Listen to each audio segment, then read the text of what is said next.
Guten Abend und willkommen zu einer Spezialsendung zu den britischen Parlamentswahlen. Wer politisiert künftig in Westminster und wer regiert in der Downing Street?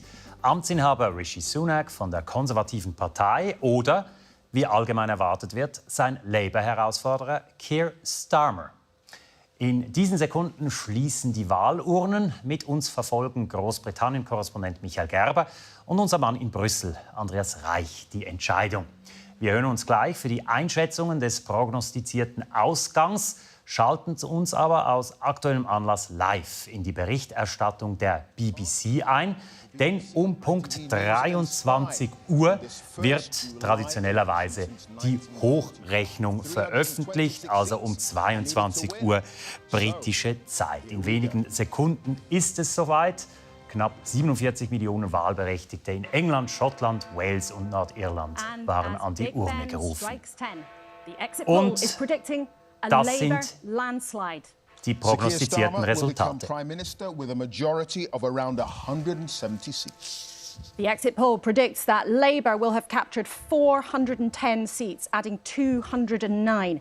It suggests the Conservatives will have lost 241 MPs, landing. Die Resultate sind in etwa das, was die Expertinnen und Experten seit Beginn des Wahlkampfs vor 6 Wochen prognostiziert hatten. Das heißt, es ist tatsächlich zu einem großen Wahlsieg von Labour gekommen. 410 Sitze, das sind 209 mehr als bei der letzten Wahl 2019. Und die regierenden Konservativen unter Premierminister Rishi Sunak müssen eine empfindliche Niederlage einstecken. 241 Sitze weniger, neu bei 131. Und das ist der neue starke Mann Großbritanniens, das ist der neue Premierminister Keir Starmer von der Labour-Partei. Nun sind sie da, die ersten Exit-Polls, die ersten Wählerbefragungen. Wir schalten nach London zu unserem Korrespondenten Michael Gerber für die erste Einschätzung.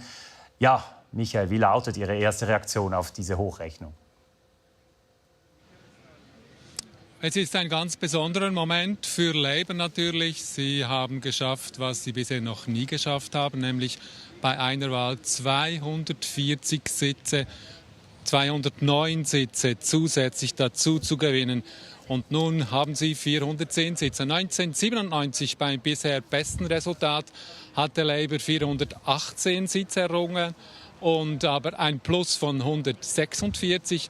Labour ist also heute ein großer Sprung nach vorne gelungen.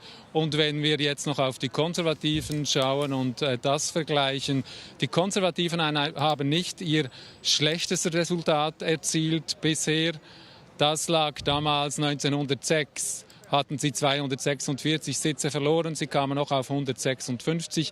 Jetzt sind die Tories tatsächlich tiefer als damals. Da muss ich jetzt ein bisschen spicken bei all diesen vielen Zahlen.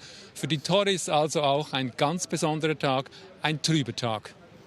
Ein trüber Tag für die Tories. Es ist tatsächlich eine Schlappe für die Tories, inklusive auch natürlich für Premierminister Rishi Sunak. Wenn wir vom großen Gewinner, von den Siegern des heutigen Tages sprechen, von der Labour-Partei. Was gab denn schließlich den Auslöser für diesen Erdrutschsieg? Man muss ihn ja so nennen. Hatten die Briten einfach genug von den Konservativen? Ja, sie hatten genug, tatsächlich. Ganz viele Britinnen und Briten sind schwer enttäuscht über die Konservativen, weil sie nämlich ganz viele ihrer Wahlversprechen von 2019 nicht eingehalten haben. Damals hatte ja Boris Johnson als Premierminister versprochen, man werde nun nach dem Austritt aus der Europäischen Union die neuen Freiheiten nutzen. Man werde mit ganz vielen Ländern neue Handelsabkommen abschließen. Das werde neue Investoren ins Land holen und das werde ermöglichen, hier Zukunftstechnologien anzusiedeln. Das werde neue Hochlohnjobs schaffen und Großbritannien werde an Wohlstand zulegen. Doch in den letzten 5 Jahren ist wenig davon wirklich Realität geworden. Die Wirtschaft stagniert, das Wachstum ist nicht da, das Boris Johnson versprochen hatte. Die Löhne stagnieren auch, die Kaufkraft vieler Menschen geht zurück. Und das nehmen ganz viele den Konservativen übel und haben sie heute dafür abgestraft. Und deshalb gibt es nun einen Wechsel. Nach 14 Jahren übernimmt die Labour-Partei also wieder die Regierung in Großbritannien. Lassen Sie uns kurz auf den heutigen historischen Wahltag zurückschauen.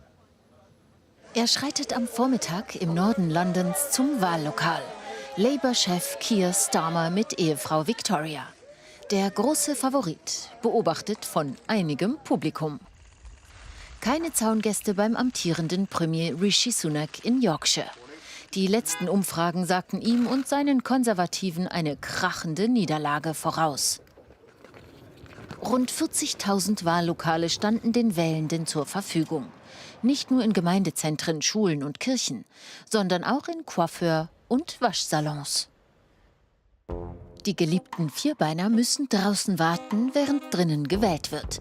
Mit den Hundefotos versuchen die britischen Medien, den Wahltag etwas aufzulockern. Zwischendurch auch mal eine Katze. Oder ein Pferd, das auf seine wählende Besitzerin wartet. Bis um 22 Uhr darf am Wahltag nicht über politische Inhalte berichtet werden. Auch deshalb die vielen Hunde. Jetzt hat das Warten für Tier und Mensch ein Ende. Michael, der deutliche Wahlsieg von Labour, lässt ja ein bisschen Erinnerungen an 1997 wach werden. Sie haben es selber angesprochen. Damals machte Tony Blair das Rennen. Er gewann die Herzen der Briten. Plötzlich war von Cool Britannia die Rede. Wie sieht es denn heute aus? Gibt es Parallelen zu damals? Ja, Tony Blair war ein Charmeur. Er vermochte, die Menschen für sich einzunehmen. Doch Tony Blair ist in einer Zeit gestartet, als Großbritannien sehr gut unterwegs war. Das Wachstum jährlich 3-4% betrug. Heute ist es anders. Keir Starmer ist kein Charmeur, er ist eher eine trockene Person. Und es wird über ihn gespottet, wenn er kritisiert werde, sehe er aus wie eine zugeschlagene Tür. Keir Starmer hat auch in öffentlichen Umfragen wenige, sehr tiefe auch Umfrage- und Beliebtheitswerte. Gerade 22% der Britinnen und Briten, die befragt worden sind, sagen, sie fänden ihn gut. 60% haben eine negative Meinung über ihn. Also, er startet mit einem Malus in dieses neue Amt. Und er hat eine zusätzliche Schwierigkeit. Die britische Wirtschaft wächst nicht, sie stagniert. Er hat auch wenig Geld zur Verfügung, um da neuen Schwung hineinzubringen.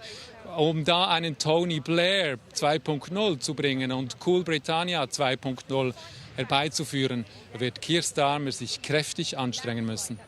Trotz allem, Keir Starmer, er hat 410 Sitze nach diesen neuen Exit-Polls der BBC erringen können. Übrigens 650 Sitze gilt es zu besetzen. Und Sie sehen bei uns auch immer wieder unten eingeblendet, wie es laut der BBC denn aussieht mit der Sitzverteilung. Da sehen wir noch einmal Labour 410 Sitze, die Konservativen nach dieser Rechnung 131. Dann die Liberaldemokraten schaffen es tatsächlich, dritte Kraft zu bleiben. Reform UK, das ist die Partei von Nigel Farage. Und dann sehen Sie auch noch die anderen Parteien eingeblendet aus Schottland, aus Wales und aus Nordirland. Ja, Michael Gerber hat es angetönt, hat ihn auch bereits angesprochen, Keir Starmer. Er ist ab morgen bereits der neue starke Mann, der Premierminister Großbritanniens. Außerhalb seines Landes ist er nahezu unbekannt.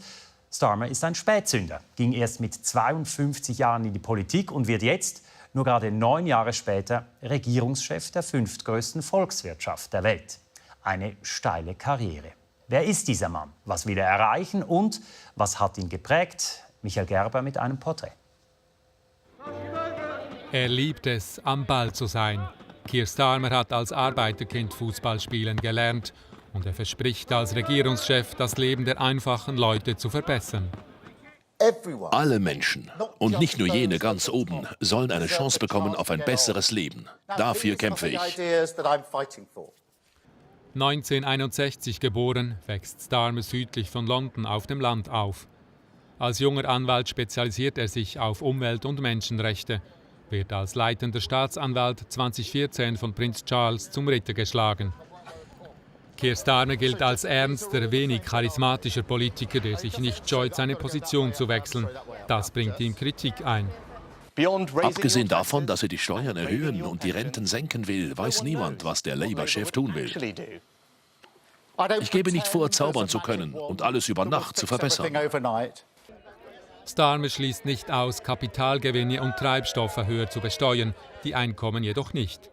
Sein zentrales Wahlversprechen ist, Labour werde es besser machen als die Konservativen. Jetzt muss er liefern.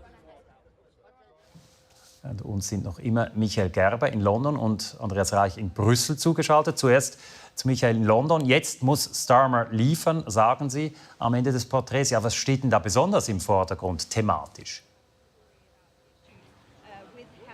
Ganz klar, viele Britinnen und Briten wünschen, dass der öffentliche Sektor endlich wieder funktioniert, dass in Spitälern nicht so lange warten müssen, dass Schulen saniert werden, dass genügend Lehrkräfte und Polizisten da sind, um ihre Dienste auch wirklich auszuführen. Keir Starmer hat versprochen, dass er tatsächlich in all diesen Bereichen kräftig investieren will. Doch die große Frage ist nur, woher er das Geld nehmen will. Denn die Kassen des britischen Staates sind leer. Die Schuldenlast ist groß, beträgt heute bereits 100% der jährlichen Wirtschaftsleistung. Und die Steuern sind so hoch wie seit 70 Jahren nicht mehr. Er wird also nicht neue Schulden machen können. Er wird auch die Steuern nicht wesentlich erhöhen können. Er muss sich entscheiden, woher er das Geld umlagern will, um in den Bereichen im öffentlichen Sektor neue, sichere, gute Dienstleistungen anbieten zu können. Keir Starmer setzt auf Wirtschaftswachstum. Er sagt, wenn die Wirtschaft stärker wachse als heute, werde auch mehr Geld in die Kassen kommen, da habe man auch mehr Spielraum. Doch wenn er Wirtschaftswachstum sagt, müsste er auch sagen, dass er auf seinen wichtigsten Außenhandelspartner zugehen will, auf die EU. Und das ist natürlich politisch ganz heikel, weil da kann er sich nur Feinde machen im ganzen Parteienspektrum. Doch ohne eine Annäherung an die EU wird es schwierig werden, für die Exportwirtschaft wieder besser zu florieren. Und Keir Starmer hat noch einen weiteren Wunsch. Er möchte nämlich auch sein Migrationsproblem zusammen mit der EU lösen. Er möchte ein neues Rückübernahmeabkommen abschließen mit der EU. Und das ist wirklich ein sehr großer, ein frommer Wunsch, das zu erreichen. Ja, das Stichwort ist gefallen. Stichwort EU bringt uns nach Brüssel. Andreas, wie gesagt, Keir Starmer würde gerne Migrantinnen und Migranten in die EU zurückführen. Wie sieht man das in Brüssel? Migration ist halt nicht nur in Großbritannien ein großes politisches Thema zurzeit, sondern auch in der EU. Und hier ist die aktuelle Stoßrichtung ganz klar. Man will, dass weniger Migrantinnen und Migranten in die EU kommen. Und dass man in dieser politischen Großwetterlage dazu bereit wäre, Migrantinnen und Migranten zurückzunehmen, die sich in Großbritannien befinden, das halte ich doch für sehr unwahrscheinlich. Und dann kommt noch etwas anderes hinzu. Man ist in der EU eigentlich ganz froh, den Brexit in den letzten Jahren einigermaßen geordnet über die Bühne gebracht zu haben. Diese Verhandlungen, die haben in Brüssel viel Zeit und Nerven gekostet und man will dieses Fass so bald nicht wieder aufmachen. Das habe ich in den letzten Tagen immer wieder gehört hier. Der Wille zu Neu- oder Nachverhandlungen mit dem Vereinigten Königreich, ganz gleich in welchem Themengebiet, dieser Wille, der ist in Brüssel im Moment an einem kleinen Ort. Das tönt also eher nach Stagnation, vielleicht ganz allgemein ausgedrückt. Was ändert es denn für die EU, wenn in London jetzt künftig eine Labour-Regierung sitzt? Nun, man hofft hier eigentlich, dass sich gar nicht so viel ändern wird.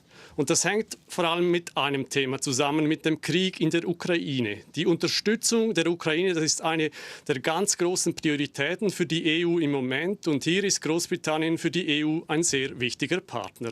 Das Land war in den letzten Jahren ein großer Unterstützer der Ukraine, finanziell, aber vor allem auch militärisch.